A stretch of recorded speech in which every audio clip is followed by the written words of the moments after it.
Hey guys, okay, we're on chapter 7, moving right along through our story. So the title of our chapter is Location, Location, Location. And location can be very important when you have a business because the location of it can decide how much business you get. If you're in a place that's hard to get to, or no one ever drives by or never walks past it, then you're not going to get much business. So you want to be in a really, really good location so people can get to you easily, and a lot of people can get to you. Okay, so let me show you our title page there. Okay, so real estate, when we talk about, location, when we talk about real estate, is a term that refers to the position of a piece of real estate, so like a building or a house or something, as it relates to the value of that real estate. So how valuable that business is based on where it's located. All right. So I want you to think about what do we learn about Evan's strengths in chapter 7. Okay, and all this is over there on the side. And then at the end of it, I want you to see if you can make a connection to Evan. If there's something that you have accomplished that made you feel really, really good about yourself, it was really a difficult task, and you just felt like triumphant and like really proud of yourself for accomplishing that task. See if you can make a connection to Evan, okay? Because we're going to learn about Evan and something he is able to accomplish and do well in this chapter, okay? All right, chapter 7. Evan was in trouble. So far, he'd earned $47.11, which was more money than he'd ever had in his whole life. But today was Friday. There were only 3 days left, 3 days to beat Jesse. He needed to earn almost $53 to win the bet, and that meant each day he had to earn, I haven't tried to do the math in his head, 53 divided by 3. 53 divided by 3. His brain spun like a top. He didn't know where to begin. He went to his desk, pulled out a piece of paper, his basketball schedule from last winter, and flipped it over to the back. He found the stub of a pencil in the bottom desk drawer, and on the paper he wrote 53 divided by 3.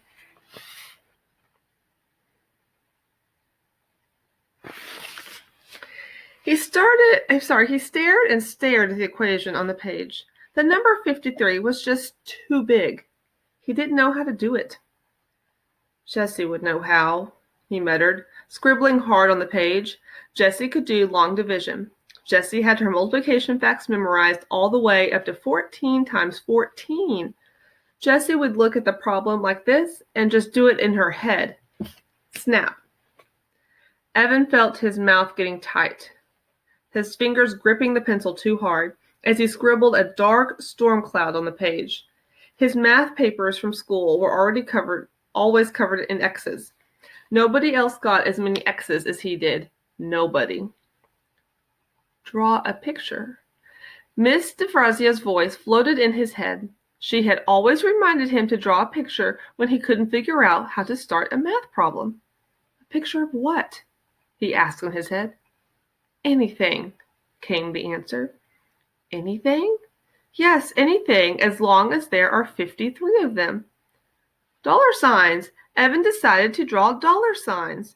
He started to draw 3 rows of dollar signs. 1, 2, 3, he counted as he drew. 4, 5, 6, he drew.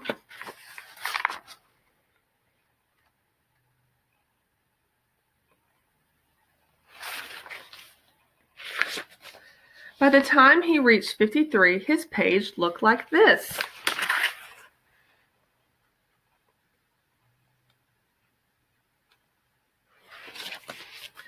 There were $17 signs in each row, and then those 2 extra dollar signs left over. Evan drew a ring around those 2 extra.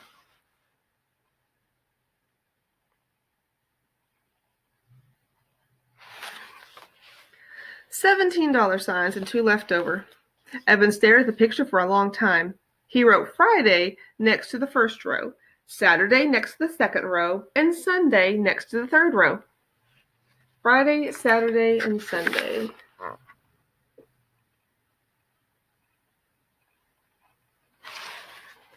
Evan looked at the picture. It started to make sense. He needed to make $17 on Friday, $17 on Saturday, and $17 on Sunday. And somewhere over the 3 days, he needed to make $2 extra in order to earn $53 by Sunday evening. Evan felt his heart jump in his chest. He had done it. He had figured out how 53 divided by 3. That was a 4th grade problem. That was 4th grade math.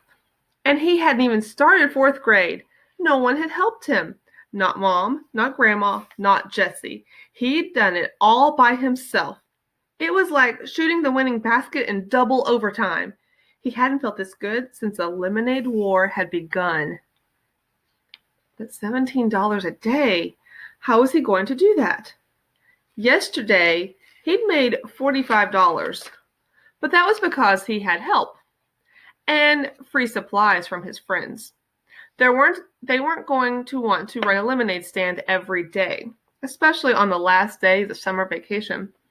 He needed a plan, something that would guarantee good sales. The weather was holding out, that was for sure. It was going to hit 95 degrees today, a real scorcher. People would be thirsty, all right. Evan closed his eyes and imagined a crowd of thirsty people, all waving dollar bills at him. Now, where was he going to find a lot of thirsty people with money to spend? An idea popped into Evan's head. Yep, it was perfect. He just needed to find something with wheels to get him there. It took Evan half an hour to drag his loaded wagon to the town center, a distance he usually traveled in less than 5 minutes by bike. But once he was there, he knew it was worth it. It was lunchtime, and the shaded benches on the town green were filled with people sprawling in the heat. Workers from the nearby stores on their half-hour lunch breaks, moms out with their kids, old people who didn't want to be cooped up in their houses all day. High school kids on skateboards swooshed by. Preschoolers climbed on the life-size sculpture of a circle of children playing Ring Around the Rosie. Dogs lay under trees, their tongues hanging out. Pant, pant, pant. Evan surveyed the scene and picked his spot, right in the center of the green where all the paths met. Anyone walking across the green would have to pass the stand. And who could resist lemonade on a hot day like this? But first he wheeled his wagon off to the side, parking it halfway under a huge rhododendron. Then he crossed the street and walked onto the Big Dipper. The frozen air felt so good on his skin. It was like getting dunked in a vat of just melted ice cream. And the smells, a mix of vanilla, chocolate, coconut caramel, and bubblegum. He looked at the tubs of ice cream all in a row, carefully protected behind a pane of glass. The money in his pocket tingled. He had plenty left over after buying 5 cans of frozen lemonade mix with his earnings from yesterday. What would it hurt to buy just 1 cone? Or a milkshake? Or maybe both? "Can I help you?" asked the woman behind the counter. Yeah," said Evan. He stuck his hand in his pocket and felt all his money. Bills and coins ruffled between his fingers. Money was meant to be spent. Why not spend a little?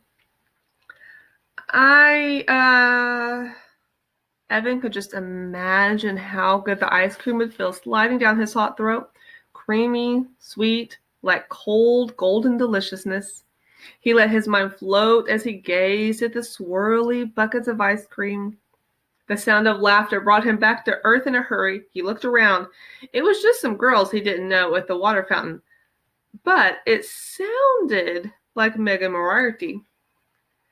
"Can you please tell me how much a glass of lemonade costs?" $3, said the woman. "Really?" said Evan. "That much? How big's the cup?" The woman pulled a plastic cup off a stack and held it up. It wasn't much bigger than the 8-ounce cups Evan had in his wagon.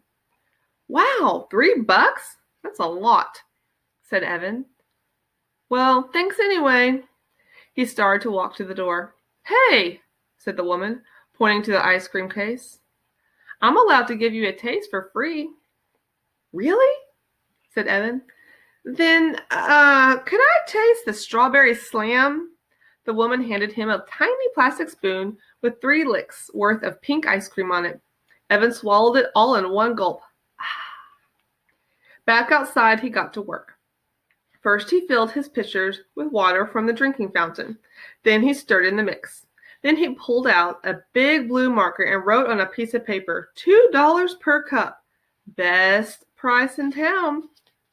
He barely finished setting up when the customers started lining up. And they didn't stop. For a full hour, he poured lemonade. The world is a thirsty place, he thought as he nearly emptied his 4th pitcher of the day. And I am the lemonade king. Later, Evan would think of something his grandma said. Pride goeth before a fall. When Evan looked up, there was Officer Ken, his hands on his hips, looking down on him. Evan gulped. He stared at the large holstered gun strapped to Officer Ken's belt. Hello, said Officer Ken, not smiling. Hi, said Evan. Officer Ken did the bike rodeo every year at Evan's school. He was also the cop who had shown up last fall when there was a hurt goose on the recess field. Officer Ken was always smiling. Why wasn't he smiling now? Evan wondered. Do you have a permit? Asked Officer Ken. He had a very deep voice, even when he talked quietly, like he did now. You mean like a bike permit? That's what the rodeo was all about. If they passed the rodeo, the third graders got their bike permits, which meant they were allowed to ride to school. No, I mean a permit to sell food and beverages in a public space. You need to get a permit from the town hall and pay a fee for the privilege. Pay the town hall to run a lemonade stand? Was he kidding? Evan looked at Officer Ken's face. He didn't look like he was kidding. I didn't know I needed one, said Evan. Sorry, friend, said Officer Ken. I'm going to have to shut you down. It's the law. But there are lemonade stands all over town, said Evan. He thought of Jessie and Megan's lemonade stand. When he'd wheeled by with his wagon more than an hour ago, their stand had looked like a beehive with small kids crowding around. He had read the sign over their stand. Free face painting, nail polish, hair braiding. What a gimmick. But it sure looked like it was working. You know, said Evan, there's a stand on Damon Road right now. You should go bust them. Officer Ken smiled. We tend to look the other way when it's in a residential neighborhood. But right here on the town green, we have to enforce the law. Otherwise, we'd have someone selling everything every 2 feet. But there had to be some way to convince Officer Ken. How could Evan make him understand? You see, I've got this little sister, and we've got a competition going to see who can sell the most lemonade. And I've got to win because she's, he couldn't explain the rest, about 4th grade, and how embarrassed he was to be in the same class as his kid sister, and how it made him feel like a great big loser. Evan looked up at Officer Ken. Officer Ken looked down at Evan. It was like Officer Ken was wearing a mask, a no smiling, I'm not your buddy mask. Then Officer Ken shook his head and smiled, and his mask fell off. I've got a little sister too, he said. Love her to death now, but when we were kids... Officer Ken sucked in his breath and shook his head again. Whew. Then the mask came back, and Officer Ken looked right at Evan for 10 very stern seconds. Tell you what, said Officer Ken, I do have to shut you down. That law is the law. But before I do, I'll buy one last glass of lemonade. How's that sound? Evan's face fell. Sure, he said without enthusiasm. He poured an extra tall cup and gave it to the policeman. Officer Ken reached into the pocket and handed Evan a $5 bill. Keep the change, he said. A contribution to the Big Brother Fund. Now clean up your things and don't leave any litter behind. He lifted his cup in a toast and he walked away. Evan watched him go. Wow, he thought. I just sold the most expensive cup of lemonade in town. Evan stared at the $5 bill in his hand. It was funny. 2 days ago, he would have felt as rich as a king to have that money in his hands. It was enough to buy 2 slices of pizza and a soda with his friends. It was enough to rent a video and have a late night at someone's house. It was enough to buy a whole bag full of his favorite candy mix at CVS. 2 days ago, he would have been jumping for joy. Now he looked at the $5 and thought, it's nothing. Compared to the $100 he needed to win the war, $5 was nothing. He felt somehow that he'd been robbed of something. Maybe the happiness he should have been feeling. He loaded everything from his stand onto the wagon, making sure he didn't leave a scrap of litter behind. He still had a glass full of lemonade left in one pitcher, not to mention another whole pitcher already mixed up and unsold. So he poured himself a full cup. Then, before beginning the long, hot haul back to his house, he found an empty spot on a shaded bench and pulled his earnings out of his pocket. He counted once. He counted twice, very slowly. He had made $65. The cups and lemonade mix had cost him $9. When he added in the earnings from Wednesday and Thursday, he had $103.11. Now that's enough, he thought. That's chapter 7. Oh my goodness. Evan has just earned over $100. So I wonder if he is going to tell Jesse that he has already met his $100, or what's going to happen next. If he's going to keep selling lemonade, I don't know. I want to go back real quick to where it says, okay, so Evan was thinking how proud he was of himself for being in the town square, and he was going to sell this lemonade. His location was really, really good. Location. And he's like, I am the lemonade king. He was really proud of himself. And then he remembered something his grandmother said. Pride goeth before a fall. And I don't know if you know exactly what that means, but basically they're saying, his grandma was saying, sometimes when you're really, really, really proud of yourself and you're like, look at me, look what I did, and you have a lot of pride in what you've done, sometimes what happens next is that something bad happens, like the fall. Something does not go how you planned whatsoever. So Evan was really, really proud of himself, calling himself the Lemonade King. And look at me, look at my location, look at how well I'm doing. And then what happened next? Officer Ken walked up. So you have to be really careful, like how you think about yourself sometimes. Because sometimes if you're too proud and you're like, look at me, and then something will happen to kind of bring you back down to earth and make you like, oh man, I shouldn't have been that way. I shouldn't have acted that way. And you realize that maybe you are a little too proud of yourself.